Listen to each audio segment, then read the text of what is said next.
In a series of lectures on international relations theories and approaches, today's sitting discusses and deals comprehensively with a theory which is titled as Power Transition Theory in International Relations. International relations में आप लोगों को पता है बहुत सारे theoretical frameworks हैं और बहुत सारे ऐसे अप्रोचेस हैं जिनके थ्रू हम इंटरस्टेट रिलेशंस को, इंटरस्टेट ट्रांजैक्शंस को हम नेविगेट करते हैं, अंडरस्टैंड करते हैं और फ्यूचर के बारे में प्रिडिक्शंस करते हैं based on our understanding on present and past events. So जो थ्योरी आज हम डिस्कस करेंगे वो है power transition theory. Power transition theory जैसे कि नाम से सेल्फ एक्सप्लेनेटरी टर्म है पावर ट्रांजिशन, यानी ये एक ऐसी थ्योरी है ग्लोबल इंटरनेशनल रिलेशंस में जो कि इस चीज़ को डिस्कस करती है कि कैसे एक राइजिंग पावर की वजह से एक एग्जिस्टिंग पावर अपने आप को अंडर थ्रेट फील करती है और कैसे rise of new power leads to conflict between an existing power and ascending power. So इस थ्योरी के जो कंसेप्शंस है वो आज हम डील करेंगे।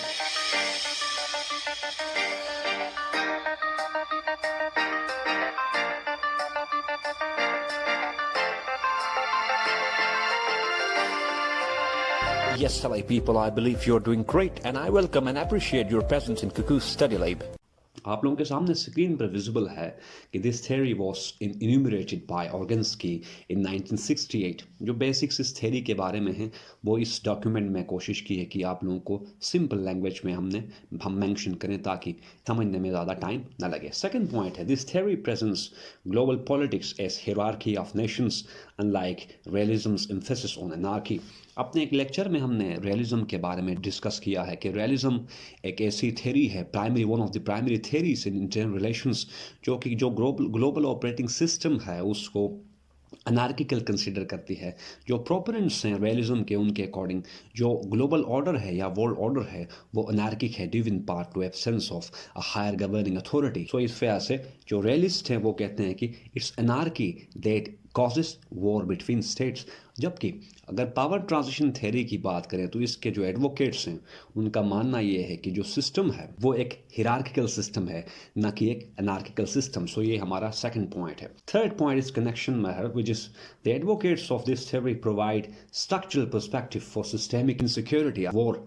ये जो थ्योरी है इसके जो एडवोकेट्स या प्रोपोनेंट्स हैं उनका कहना यह है कि सिस्टम में या जो ग्लोबल ऑर्डर है, ग्लोबल पॉलिटिक्स है, उसमें डिफरेंट स्टेट्स हैं और उन डिफरेंट स्टेट्स की जो पावर है या मैट्रिक्स ऑफ पावर है वो डिफरेंट है। फॉर इंस्टेंस अगर इमेज को देख लें, सबसे जो पावरफुल स्टेट है उसको हम नाम देते हैं डोमिनेंट पावर, उसके बाद ग्रेट पावर है या ग्रेट पावर्स हैं, नेक्स्ट तो मिडिल पावर्स हैं, फिर फाइनली स्मॉल पावर्स। यानी सिस्टम में जो स्टेट्स हैं उनके पास जो पावर है डिफरेंशियल पावर है, ठीक है। तो इसी डिफरेंशियल पावर की वजह से पावर ट्रांजिशन थ्योरी के जो एडवोकेट्स हैं या प्रोपोनेंट्स हैं उनका मानना यह है कि ग्लोबल पॉलिटिक्स में जो सिस्टम है या जो ग्लोबल ऑपरेटिंग सिस्टम है जिसको in simple words world order कहते हैं वो एक हिरार्किकल सिस्टम है, ना कि एक एनार्किकल। सो ये हमारे पास इसी कनेक्शन में ये थर्ड पॉइंट था कि the advocates of this theory provide structural perspective for systemic insecurity और war and hold the opinion that international system is हिरार्किक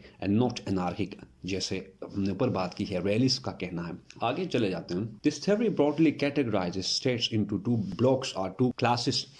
power transition theory states को दो क्लासेस में कन्फिगर और क्लासिफाई करती है।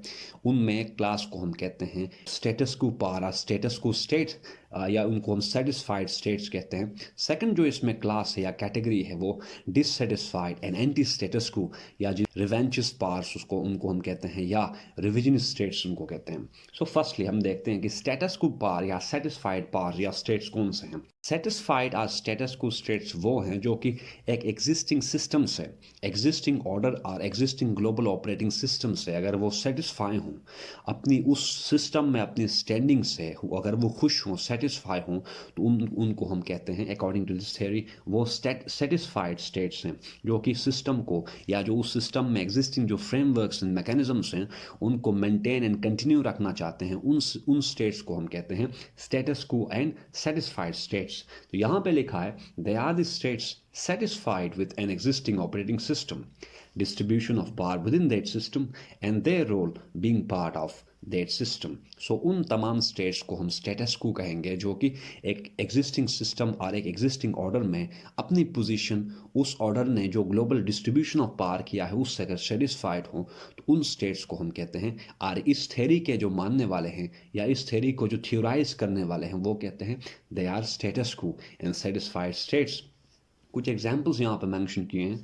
For example United States being the hegemon और being the global dominant power और state is status quo power. Current जो हमारे पास एक न्यू कोल्ड वॉर सिचुएशन है between United States and China, उसमें एक कॉजेशन ये भी है कि United States is trying to maintain इस रोल और इस इन्फ्लुएंस एज ग्लोबल हेजमन, जबकि दूसरी तरफ चाइना का जो राइस है वो एग्जिस्टिंग जो यूनाइटेड स्टेट्स है उसकी जो एक लेजिटिमेसी, उसकी जो अथॉरिटी है उसको थ्रेट करता है चाइना का राइस। तो इस वजह से यूनाइटेड स्टेट्स अपने अलाइज के साथ different security blocks and groupings के थ्रू इस कोशिश में है कि किसी भी तरीके से चाइना के इस राइस को कन्फ्रंट किया जाए ताकि यूनाइटेड स्टेट्स का जो स्टैंडिंग है या उसका जो रोल है या उसका जो इमेज है ग्लोबल पॉलिटिक्स में being the policeman of global politics उसको मेंटेन रखा जाए। तो हम कह सकते हैं कि यूनाइटेड स्टेट्स हमारे पास इस केस में according to power transition theory is a status quo and satisfied state. कुछ और एग्जांपल्स यूरोपियन नेशंस हैं जो कि अलाइज हैं, traditional allies of United States, ये हमारे पास स्टेटस को स्टेट्स हैं। जापान है, स्टेटस को है। ऑस्ट्रेलिया है, एग्जिस्टिंग जो US led liberal meritocratic order है या जो ऑर्डर है जो कि जिसको ऑथर किया था यूएस ने इन the aftermath of second world war, उससे ये स्टेट सेटिस्फाई हैं। तो इन सब को हम कहते हैं they are status quo and satisfied states. Next अगर हम दूसरा जो इसमें कैटेगरी दूसरी कैटेगरी है जिसको हमने कहा था revisionist and dissatisfied states. Power transition theory के जो प्रोपोनेंट्स हैं उनका कहना है कि ये वो स्टेट्स हैं जो कि एग्जिस्टिंग ग्लोबल ऑर्डर या एक ग्लोबल ऑर्डर या एक सिस्टम से अपनी स्टैंडिंग, अपने रोल और जो सिस्टम ने जो एक पावर मैट्रिक्स को जो डिस्ट्रीब्यूट किया है या डिस्ट्रीब्यूशन ऑफ पावर से अगर खुश ना हो तो उन स्टेट्स को कहते हैं रिविजनिस्ट और रिवेंजिस्ट स्टेट्स या डिससेटिस्फाइड स्टेट्स।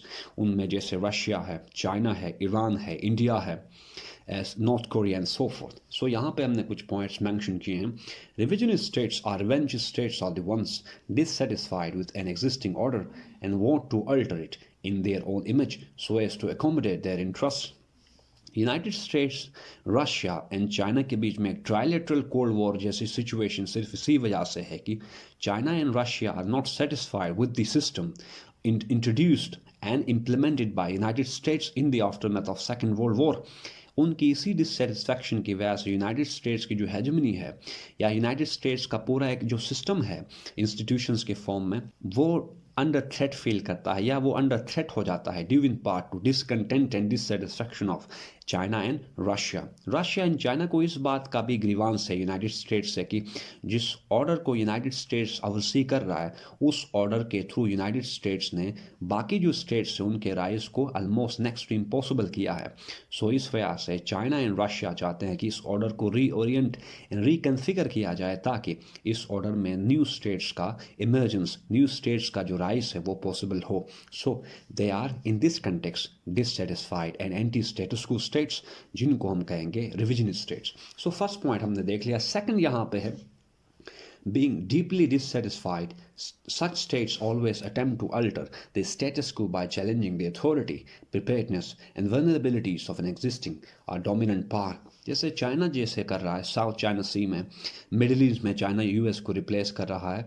यूरोपियन कॉन्टिनेंट की बात कर लें तो जो वॉर है बिटवीन यूक्रेन एंड रशिया उसने यूनाइटेड स्टेट्स की जो वेनेबिलिटीज़ हैं या यूनाइटेड स्टेट्स की जो डिक्लाइन है उसको फर्दर एक्सेलरेट किया है। इन्हीं अपनी एक्टिविटीज़ के थ्रू चाइना एंड रशिया की कोशिश है कि वो यूनाइटेड स्टेट्स का जो रोल है, यूनाइटेड स्टेट्स का जो एक ट्रेडिशनल रोल रहा या इन्फ्लुएंस रहा है उसको फर्दर इरोड किया जाए ताकि यूनाइटेड स्टेट्स अगर रिसीड करता है जो कि ऑलमोस्ट कर रहा है उसकी रिसेशन के बाद चाइना और बाकी जो डेमोक्रेटिक नेशंस हैं जो कि मल्टीपोलर वर्ल्ड ऑर्डर के एस्पिरेंट्स हैं वो एक नए और न्यू डेमोक्रेटिक ऑर्डर को इंट्रोड्यूस करवा सके ताकि उसमें जो न्यू स्टेट्स हैं या जो इमर्जिंग नेशंस और इकोनॉमीज हैं in the form of India, China, उनको एकोमोडेट किया जाए।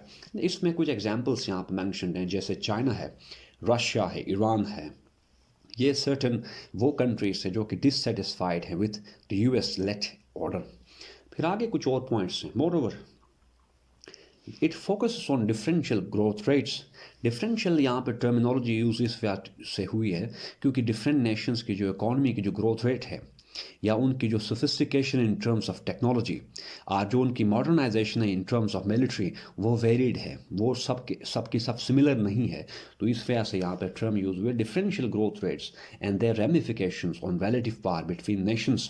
तो इस थ्योरी के जो प्रोपोनेंट्स हैं या ये थ्योरी इस बात पर फोकस करती है कि चूंकि हमारे पास जो पावर है वो एक रिलेटिव टर्म है, ठीक, पावर रिलेटिव होने की वजह से स्टेट्स में एक सस्पिशन क्रिएट होता है, जो कि रियलिज्म जो थ्योरी है वो भी डील करती है।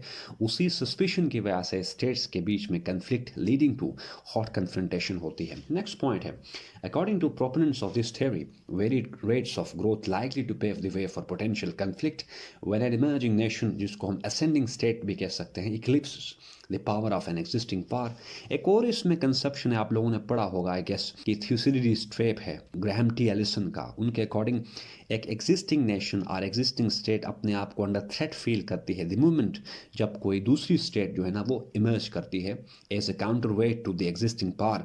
सो थ्यूसिडिडीज जैसे ट्रैप में ग्राहम टी एलिसन कमेंट्स करते हैं या उसको इलेबोरेट करते हैं कंसेप्शन को और कंपेयर करते हैं चाइना के राइज को विद यूनाइटेड स्टेट्स। उसी तरह ही इस थ्योरी के जो प्रोपोनेंट्स हैं उनका मानना यह है कि जब एक न्यू स्टेट राइज करती है और उसकी जो पावर है वो रिलेटिवली इक्वल होती है with the power of an existing power, तो उस केस में जो फैक्टर है सस्पिशन का या स्केप्टिसिज्म का वो जनरेट होता है on part of the existing power. तो इस स्केप्टिसिज्म एंड जो एक एम्बिग्विटी है या एक इनसिक्योरिटी है उसकी वजह से इन दो पावर्स के बीच में यानी इमर्जिंग पावर और जो एग्जिस्टिंग पावर है उनके बीच में कन्फ्लिक्ट क्रिएट होता है और वो कन्फ्लिक्ट जो है ना फिर कल्मिनेट होता है इनटू कन्फ्रंटेशन। फिर फाइनल यहाँ पे पॉइंट है, unlike realism this theory considers states as being policy motivated rather than security oriented. क्योंकि आप लोगों को रियलिज्म में आप लोगों ने पढ़ा है या हमने लास्ट एक लेक्चर में पढ़ा था कि जो रियलिस्ट हैं वो कंसर्न्ड हैं सिक्योरिटी के साथ।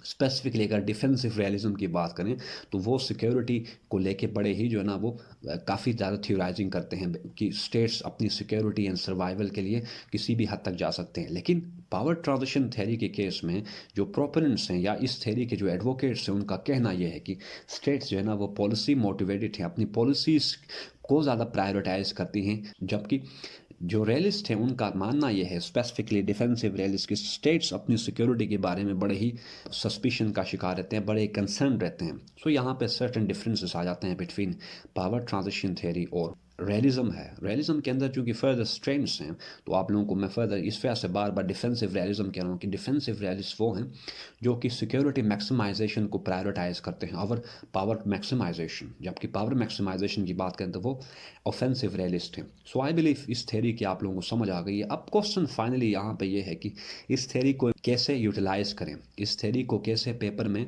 इम्प्लीमेंट कैसे करना है, थ्योरी को अप्लाई कैसे करना है ऐसे situation like Pakistan India war हो या पाकिस्तान इंडिया रिलेशंस को अगर डील करना हो या रशिया यूएस रिलेशंस को डील करना हो, चाइना यूएस रिलेशंस को डील करना हो, सऊदी अरेबिया ईरान के रिलेशंस को डील करना हो, तो इन तमाम केसेस में हम पावर ट्रांजिशन थ्योरी को इम्प्लीमेंट और इसको अप्लाई कर सकते हैं। क्योंकि जब कभी भी जैसे राइवल्स इस थ्योरी में बाय द वे पेयर्स की बात की गई कि there are different pairs of states जो कि जिनके बीच में कन्फ्रंटेशन की पॉसिबिलिटी ज़्यादा है। फॉर एग्जांपल इंडिया पाकिस्तान है, ईरान सऊदी अरेबिया है, अब चाइना एंड यूएस है, इसी तरह रशिया एंड यूएसए। तो चूंकि पेयर्स चल रहे हैं तो इस थ्योरी का कहना यह है कि जब कभी भी ऐसे पेयर्स एग्जिस्ट करें तो उनके बीच में अगर उस पेयर में अगर एक स्टेट की जो पावर है रिलेटिव पावर वो मैक्सिमाइज होती है, उसकी जो कैपेसिटी या कैपेबिलिटीज हैं वो दूसरी जो स्टेट है एग्जिस्टिंग उससे ज़्यादा अगर इंक्रीज होते हैं तो उस केस में उन दो स्टेट्स के बीच में ऑटोमेटिकली एक कन्फ्लिक्ट और एक कन्फ्रंटेशन लाइक सिचुएशन वहाँ पे क्रिएट होती है जो कि लीड करती है टुवर्ड्स हॉट कन्फ्रंटेशन। सो थ्योरी को अप्लाई करने के लिए जो एरियाज आप लोगों ने याद रखने हैं वो रिलेशंस रखने हैं कि जब कभी भी हम यूएस चाइना रिलेशंस की बात करें वहाँ पे power transition theory plus Thucydides trap का जो कंसेप्शन है उसको अप्लाई करके उनके बीच में जो एक कन्फ्लिक्चुअल रिलेशन है उसको जस्टिफाई कर सकते हैं।